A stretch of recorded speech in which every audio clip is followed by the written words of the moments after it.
Құрметті отандастар, қандастар, бүгін YouTube каналымызда қозғайтын мәселе Қазақстан Республикасының азаматтығын алу үшін қандай құжаттар тапсыру қажет.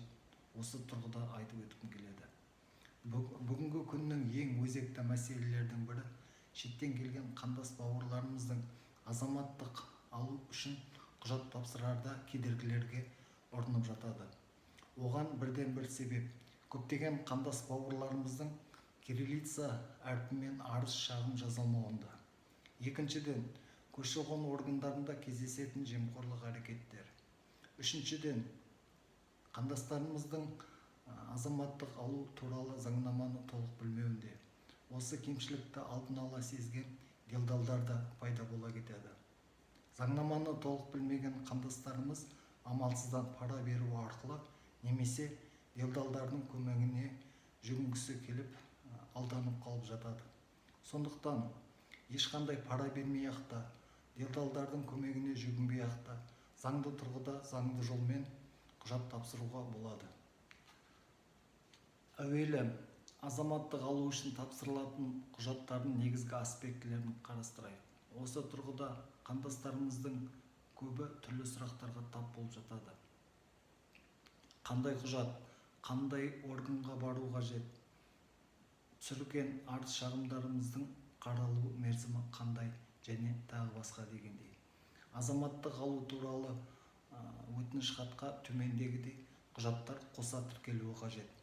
Бірінші, бұрынғы азаматтықтан бас тарту туралы нотариалды куәландырылған өтініш.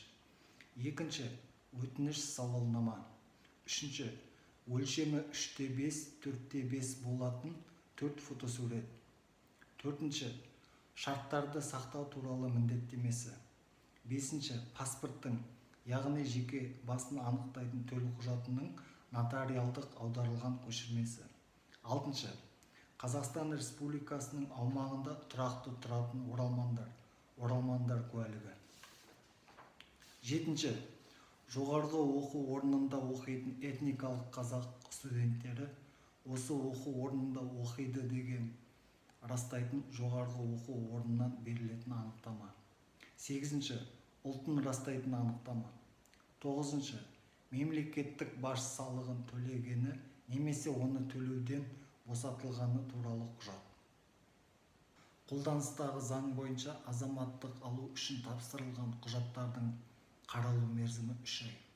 3 ай ішінде көші-қон органдары қандай шешім шығарды, сол арқылы құжаттар дайындалуға тиіс. Алайда кейбір қандастарымыздың тапсырған құжаттары 6-8 айға созылып кетіп жатады. Нақтылап айтайын, бұл заңсыз.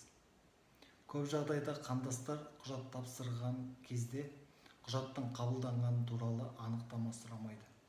Сұраныс болмағасын көші-қон қызметкері де анықтаманы бере қоймайды. Осындай қарапайым келеңсіздік салдарынан құжаттың тапсырылған күні мен заңды мерзімін анықтау қиынға түсіп жатады. Сондықтан естеріңізде болсын, құжат тапсырғаныңызды растайтын анықтаманы міндетті түрде талап етіңіздер. Ол анықтамада құжат қабылдаған қызметкердің аты жөні, қолы, құжат тапсырған күні және мекеменің мөрі болуға тиіс.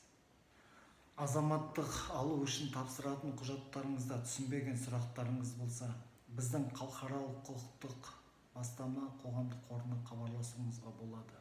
Біз әрқашан әрбір қандас бауырларымызға тегін ақысыз заңгерлік кеңесімізді беруге дайынбыз. Бұндай қазақ тіліндегі роликтер көптеп шықсын десеңіздер, азаматтардың құқықтары қазақ тілінде түсіндірілсін десеңіздер, біздің YouTube каналымызға жазылып, пікірлеріңізді қалдырыңыздар. Рахмет.